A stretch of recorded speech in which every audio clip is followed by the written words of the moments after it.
ہم اسباب کے محتاج ہیں جو کہ اللہ تعالیٰ نے دنیا کا نظام اسباب کے ساتھ ہو، تو ہمارے وجود کا ظاہری سبب جو والدین رکھتے ہیں، اسی اللہ تعالیٰ نے قرآن مجید میں آپ کی عبادت کے فوراً بعد والدین کے ساتھ دوسرے سلوک کا حکم دیا۔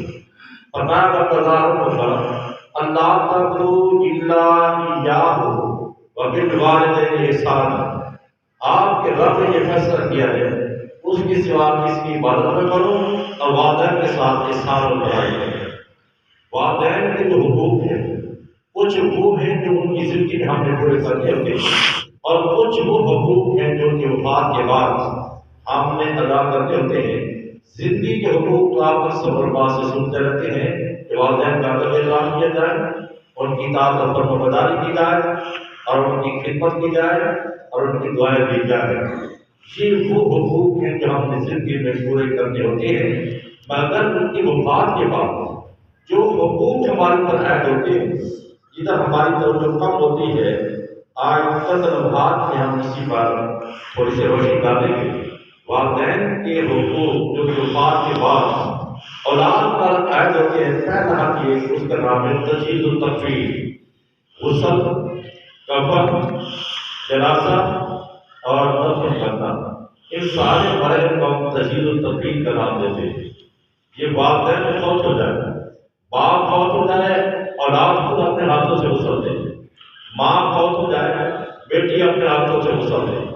اور اس کی بنیادی وجہ یہ ہے کہ جس طرح زندہ انسان کا ادب احترام ضروری ہے، اس کی وفات کے بعد بھی اس کا احترام ضروری ہے۔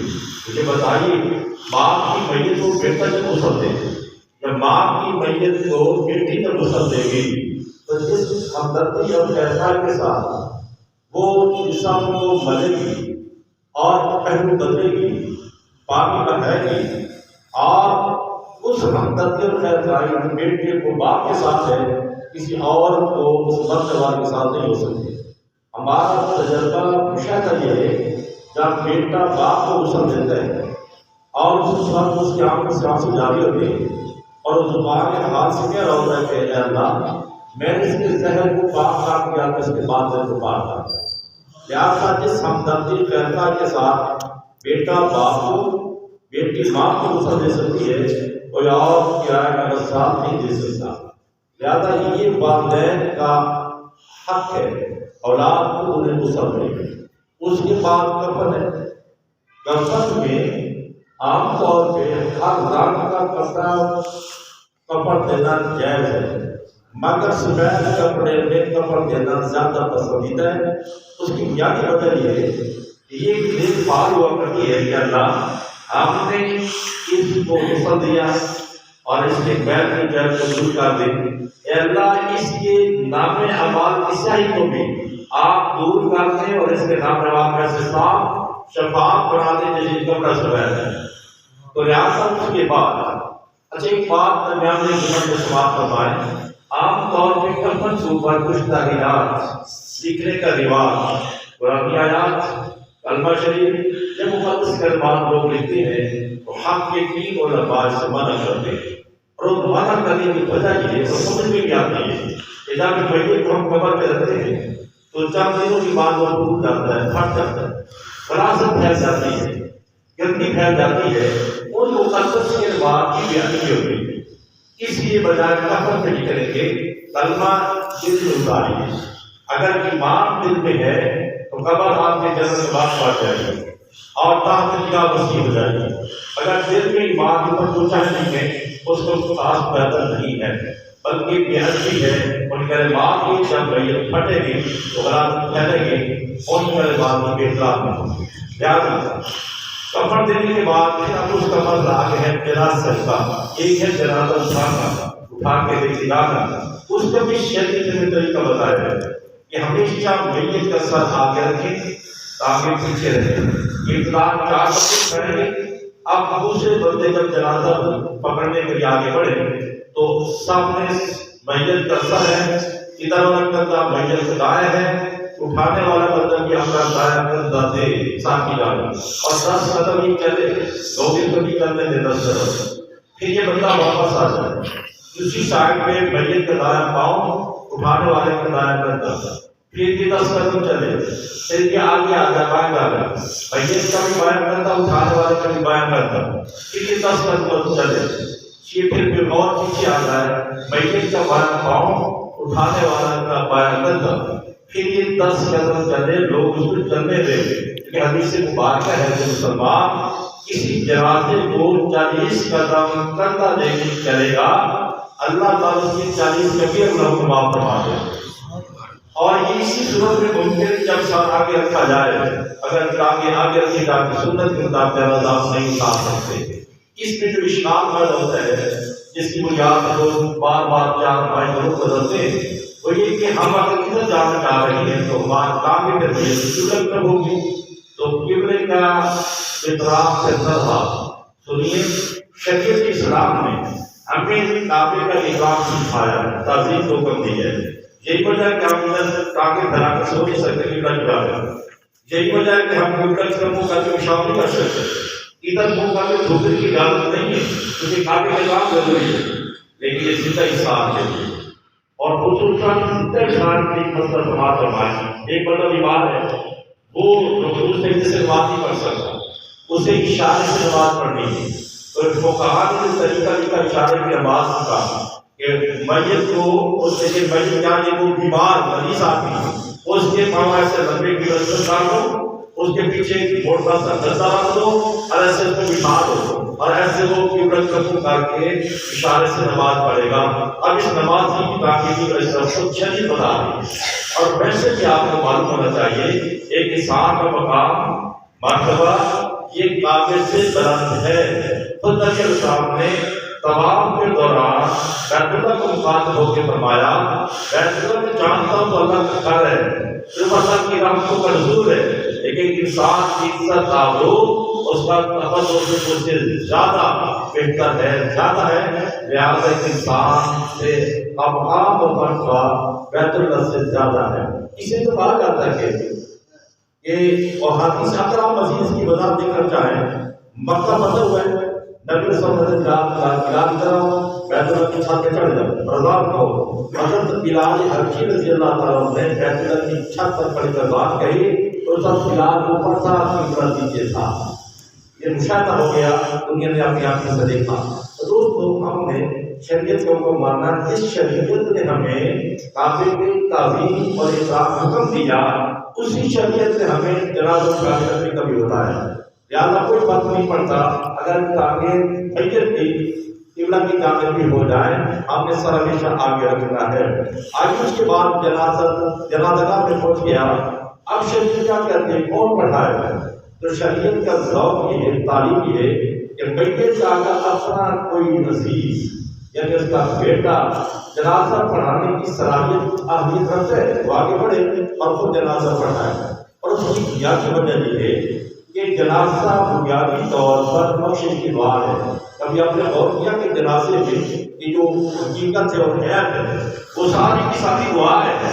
اس لیے کہ دعا کے جو آداب شریعت نے بتائے کہ جب بھی آپ نے دعا کرنی ہے سب سے پہلے اللہ کی تعریف کرنی ہوتی ہے، ہم کو ذرا ہوتی ہے تاکہ اللہ کی رحمت متوجہ ہو جائے. اسی جنازے کی پہلی تصویر کے بعد صلاح رکھی گئی ہے تاکہ ہم جب اللہ کی تعریف کریں گے رحمت خداوندی متوجہ ہو جائے گی.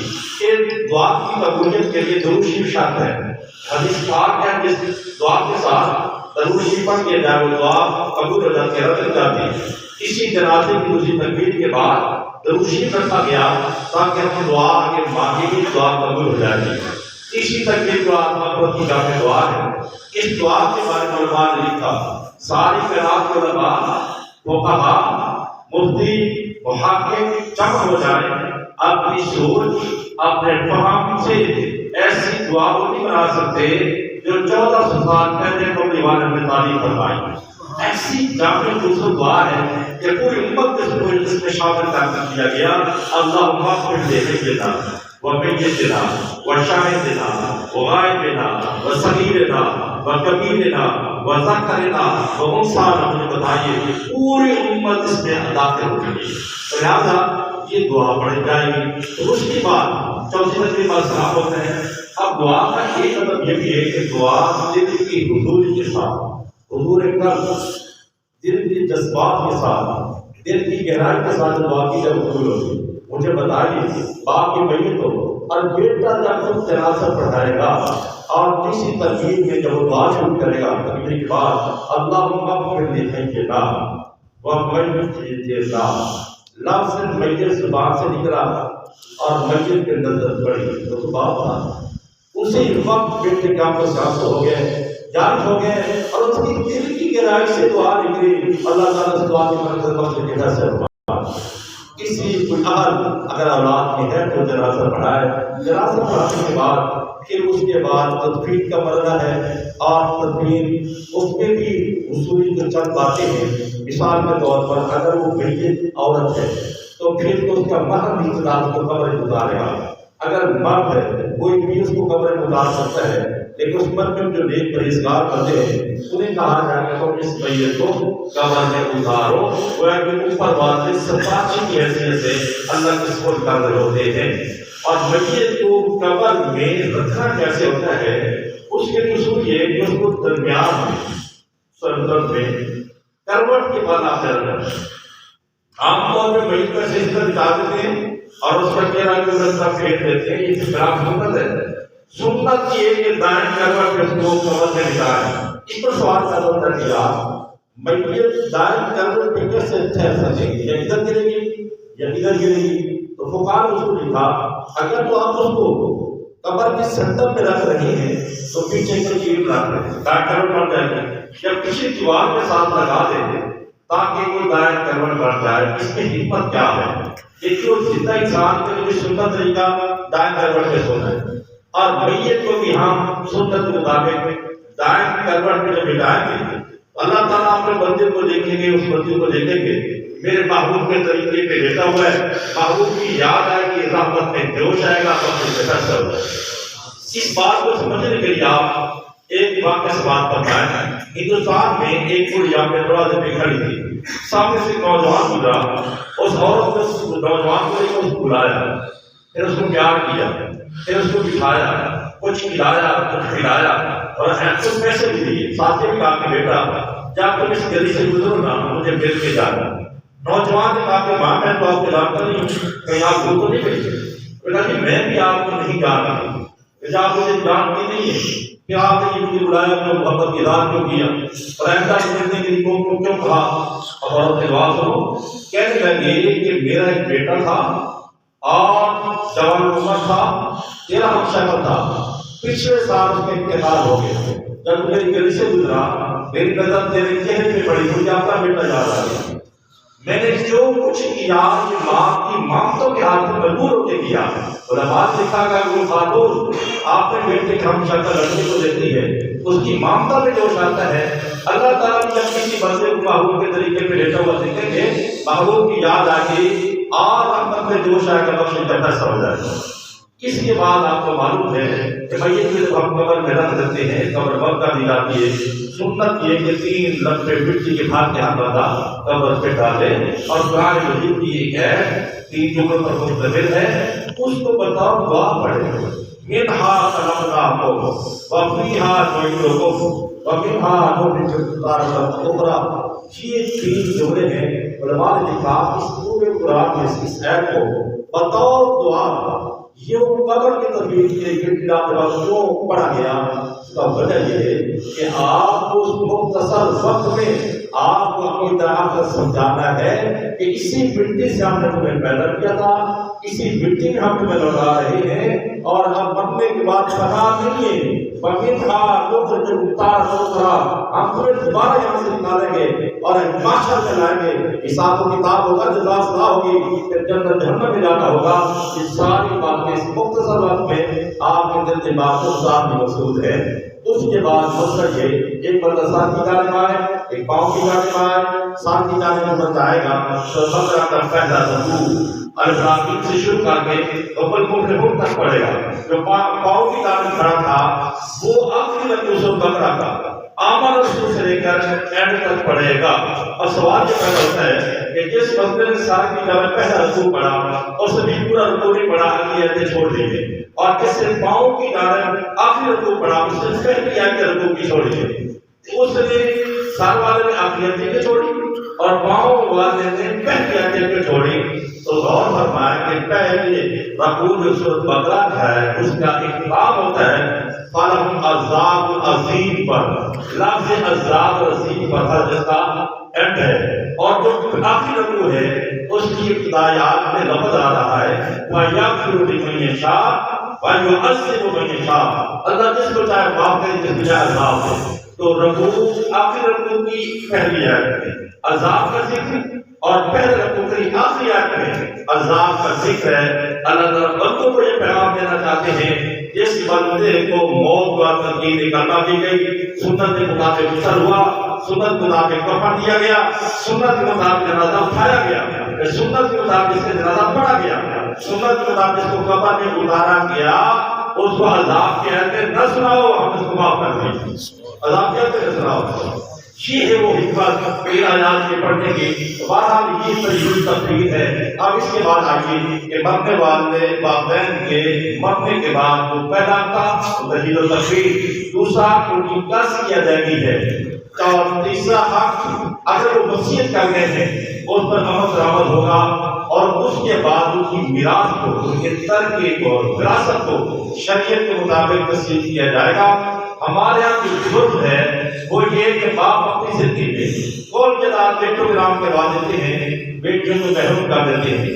اگر باپ ایسا نہ کرے پھر اس کی وفات کے بعد بھائی کے دار پر قابل ہو جاتے ہیں، بہنوں کو محروم کر دیتے ہیں۔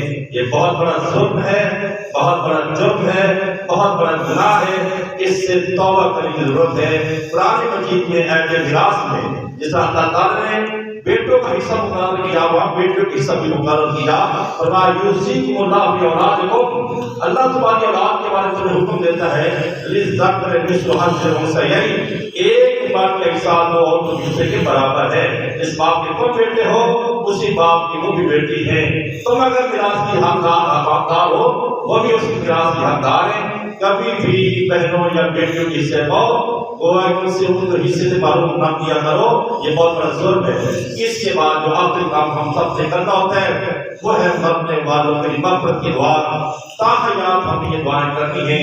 ایک دعا تو جنازے کی شکل میں ہوگی کہ اجتماعی طور پر، اس کے بعد نماز جو پڑھتے ہیں نا، یہ جہاں فرض کی ادائیگی ہے وہاں یہ والدین کی بخشش کی دعا بھی ہے، اس لیے ہم نے ساتھ کرتا جناب نماز میں اتحیات میں درود شریف کے بعد جو دعا پڑھتا ہے رب جعلنی مقیم الصلاۃ مشہور دعا ہے، اس کے اندر یہ الفاظ ہیں ربنا اغفر لی ولوالدی وللمؤمنین یوم یقوم الحساب، اللہ مجھے بھی معاف کر دے، میرے ماں باپ کو معاف کر دے، اور پوری امت کو معاف کر دے۔ فجر ظہر عصر مغرب عشاء پانچ سنتے نفل، مجھے بتائیں ایک نمازی بیٹا روزانہ کتنی مرتبہ اپنے والدین کی مغفرت کی دعا کرنا ہوتا ہے؟ اس سے نماز کی اولاد یہ والدین کی صدقہ جاری ہے۔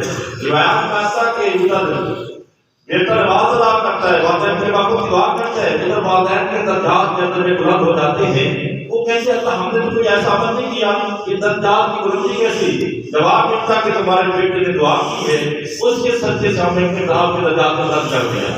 لہٰذا نماز کے اہتمام فرماؤ، یہ نماز ایمان کی پہچان ہے اور ایک مسلمان کی شان ہے، ہماری ایمان کی محافظ ہے، ہماری کردار کی بھی محافظ ہے، ہماری شریعت کی بھی محافظ ہے۔ بہت ساری بیماری کی علاج اللہ نے نماز میں رکھا ہوا ہے، لہٰذا اس نماز کو اہتمام سے آپ پڑھیں۔ اور ایک دعا جو قرآن مجید نے ہمیں بتائی والدین کے لیے، اس کو اپنی دعاؤں میں شامل کر لو۔ رب ارحمہما کما ربیانی صغیرا، اے میرے پروردگار آپ ان دونوں پر رحم فرما جیسے انہوں نے مجھے بچپن میں پالا تھا۔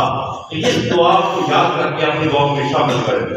آخری کام آپ نے اِصال ثواب کا کرنا ہوتا ہے، وہ یہ ہے اِصال ثواب ایک حقیقت ہے، مرنے والے کو ثواب پہنچتا ہے، پہنچانا چاہیے، فائدہ بھی ہوتا ہے بلکہ انتظار بھی ہوتا ہے کہ کون سارے ثواب کرتا ہے۔ کیونکہ حدیث ہے المیت کالغریق، مرنے والا بندہ وہ ڈوبتے شخص کی مانند ہے، تو ڈوبتے کو زندگی کا سہارا چاہیے۔ اب اس کو بھی پیچھے کوئی طرف انتظار رہتا ہے کہ کون ہمارے لیے وقت کی دعا کرتا ہے، سارے ثواب کرتا ہے۔ لہٰذا یہ جو عمل ہے لیکن ہم نے کون سا ایسا عمل کریں تو جس کا ثواب یقیناً ان کو پہنچے، اس کے اصولی بات اس بات کا خیال ہے ایک جو ہر نفلی عبادت سے ثواب پہنچایا جا سکتا ہے، نفلی نمازیں، نفلی روزے، نفلی صدقات خیرات، نفلی حج عمرے، قرآن مجید کی تلاوت، درود شریف، ذکر اذکار یا کوئی بھی نفاق کام جس سے مخلوق کے خدا کو فائدہ پہنچتا ہو اس کا ثواب پہنچا دیں، ثواب یقیناً پہنچ جائے گا۔ لیکن دو باتیں بنیادی ذکر رکھیے گا کہ ہر وہ عمل جو ٹھیک نیت کے ساتھ کیا جائے گا، یعنی اخلاص، اللہ کی رضا، وہ عمل قبول ہوگا، اس کا ثواب جائے گا۔ اگر ریاکاری آ گئی تو پھر عمل نہ قبول ہوتا تو ثواب ہوتا ہے۔ اور دوسرا عمل کا طریقہ ٹھیک ہونا چاہیے تاکہ وہ سنت کے مطابق، شریعت کے مطابق عمل ہو۔ اگر خلاف شرع ہوگا وہ عبادت ہی نہیں بنتی، وہ عمل سارے بنتا ہی نہیں ہے، نہ قبول ہوتا ہے نہ ثواب ملتا ہے، نہ اس کا آگے ثواب جاتا ہے۔ تو دو باتیں بنیادی ہیں، ایک نیت کا ٹھیک ہونا، اخلاص للہیت، اور دوسرا سنت کے مطابق عمل کیا جائے۔ تو جو ہم چاہیں، جس وقت چاہیں، جہاں بیٹھ کر چاہیں، یہ سارے ثواب آپ کر سکتے ہیں۔ شریعت میں پابندی آپ پہ نہیں لگاتی، کیونکہ جس دن چاہو یہ سارے ثواب ہو سکتا ہے، جس وقت چاہو یہ سارے ثواب ہو سکتا ہے، جس جگہ پہ بیٹھ کر یہ سارے ثواب کا ثواب پہنچ جائے گا، اور نفلی عبادات میں جس وقت چاہو ثواب پہنچ سکتا ہے۔ اللہ تعالیٰ سے دعا ہے کہ اللہ تعالیٰ ہم سب کو دین کی سمجھ عطا فرمائے، عمل کی توفیق عطا فرمائے۔ سارے دوسروں باتیں پڑھیے، دین